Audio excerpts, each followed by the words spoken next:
आज के इस वीडियो में हम त्रिकोणमिति के जितने भी फार्मूले हैं सारे फार्मूले को अच्छे से समझेंगे। त्रिकोणमिति में 4 चैप्टर है और एक ऊंचाई एवं दूरी त्रिकोणमिति से ही रिलेटेड है, यानी टोटल 5 चैप्टर त्रिकोणमिति से रिलेटेड आपको पढ़ने होते हैं। तो इन पाँचों चैप्टर में जितने भी फार्मूले यूज़ होते हैं सारे फार्मूले को आज के इस वीडियो में हम समझने वाले हैं। अगर आपको ये वीडियो अच्छी लगे तो अपने दोस्तों के साथ ज़रूर शेयर करें और इस चैनल पर नए हैं तो चैनल को सब्सक्राइब कर लें ताकि आपको इसी तरह की वीडियोज़ मिलती रहे। तो चलिए वीडियो को स्टार्ट करते हैं। फार्मूला को समझने से पहले हम ये जान लेते हैं त्रिकोणमिति का मतलब क्या है, कहाँ से आया और हम इसे क्यों पढ़ते हैं। त्रिकोणमिति के जितने भी फार्मूले हैं समकोण त्रिभुज से ही बनते हैं। समकोण त्रिभुज से तो आप लोग परिचित होंगे ही। समकोण त्रिभुज जिसका एक कोण 90 डिग्री होता है। जैसे मैंने एक लाइन खींचा और एक लाइन इस तरह से, तो यहाँ पर 90 डिग्री का कोण बना। इस बिंदु और इस बिंदु को मिलाने पर इस तरह से एक समकोण त्रिभुज बनता है।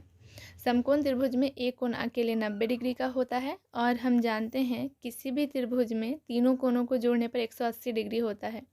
और समकोण त्रिभुज में तो एक कोण 90 डिग्री का हो जाता है, तो 180 डिग्री में से 90 माइनस करने पर बचा 90 डिग्री, तो ये दोनों कोण मिलाकर 90 डिग्री होता है।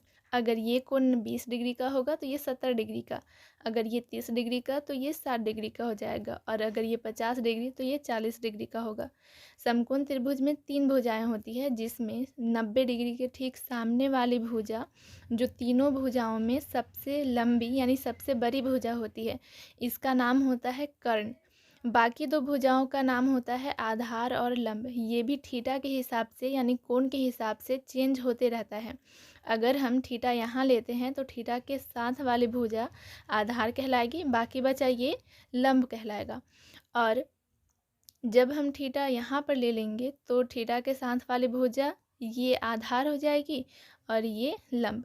मतलब समकोण त्रिभुज में एक कोण 90 डिग्री का होता है और इसके ठीक सामने वाली भुजा कर्ण कहलाती है और बाकी दो भुजाएं लंब और आधार होती है जो कि थीटा के हिसाब से चेंज होते रहती है। आई होप ये इतना आपको समझ में आ गया होगा। आइए अब हम अपने आसपास के कुछ उदाहरण लेते हैं जहाँ समकोण त्रिभुज बनने की कल्पना की जा सकती है। पहला, मान लीजिए आप कुतुब मीनार देखने गए हो और कुतुब मीनार को एक जगह से खड़े होकर आप देख रहे हो, तो इस तरह से यहाँ पे भी एक समकोण त्रिभुज का निर्माण होता है। तो क्या आप इस कुतुब मीनार की ऊंचाई बता सकते हैं? दूसरा, मान लीजिए आपका घर नदी किनारे है और आप बालकोनी में बैठकर नदी के दूसरे किनारे पर स्थित मंदिर की सबसे निचली सीढ़ी को देख रहे हो, तो इस तरह से यहाँ पे भी एक समकोण त्रिभुज का निर्माण होता है। अगर आपको इस बिल्डिंग की यानी अपने बिल्डिंग की ऊंचाई पता है तो क्या आप नदी की चौड़ाई बता सकते हैं? तीसरा, मान लीजिए आप आसमान में उड़ते गुब्बारे को देख रहे हो, फिर आप घर वापस गए, अपनी मम्मी को बुला कर लाए और अब जब आप गुब्बारा को देख रहे हो तो गुब्बारा स्थान ए से स्थान बी तक जा चुका होता है, यानी उसका जगह चेंज हो जाता है। तो पहले भी एक समकोण त्रिभुज का निर्माण हो रहा था और अब भी जब आप दूसरी बार देख रहे हो तो यहाँ पर भी समकोण त्रिभुज का निर्माण हो रहा है। तो क्या आप जब अभी स्थान बी के पास जो गुब्बारा है वहाँ से लेकर जहाँ से आप देख रहे हो इसकी दूरी बता सकते हो? ये अभी मैंने आपको 3 स्थितियाँ बताई। इन सभी स्थितियों में दूरियाँ और ऊंचाई कुछ मैथमेटिकल टेक्निक्स की मदद से आसानी से पता कर सकते हैं और ये मैथमेटिकल टेक्निक्स त्रिकोणमिति नामक मैथ के एक ब्रांच के अंतर्गत आते हैं।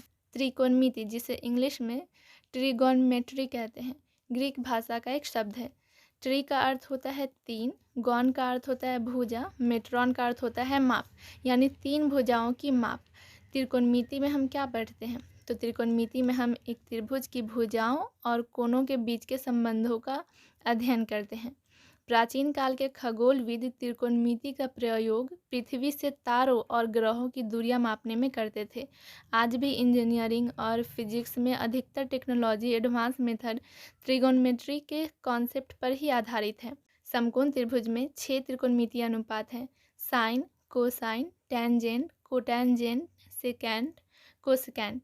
अगर हम इन अनुपातों को शॉर्ट में लिखना चाहें तो इस प्रकार लिखते हैं: sine cos, tan cot, sec cosec. I hope ये सारी बातें आपको समझ आ गई होंगी। अभी ना वीडियो लंबा हो रहा है तो आज के लिए इतना ही। वो जो फार्मूला है नेक्स्ट वीडियो में हम देखेंगे। टेबल वाला जो फार्मूला है उसका अलग से वीडियो बनाऊंगी जिसमें मैं एक ट्रिक बताऊंगी। उससे क्या होगा, आपको ना कुछ रटना पड़ेगा ना याद करना पड़ेगा, आपको पूरा टेबल खुद बनाने आ जाएगा। बचे 3 चैप्टर उसका भी अलग से वीडियो बना दूंगी। और एक ख़ास बात जान लीजिए, साइन का प्रयोग सबसे पहले आर्यभट्ट ने 500 ईस्वी में की थी। इसके अलावा cos, tan, cot, sec, cosec का उत्पत्ति बाद में हुआ था। तो मिलते हैं नेक्स्ट वीडियो में। Bye, take care.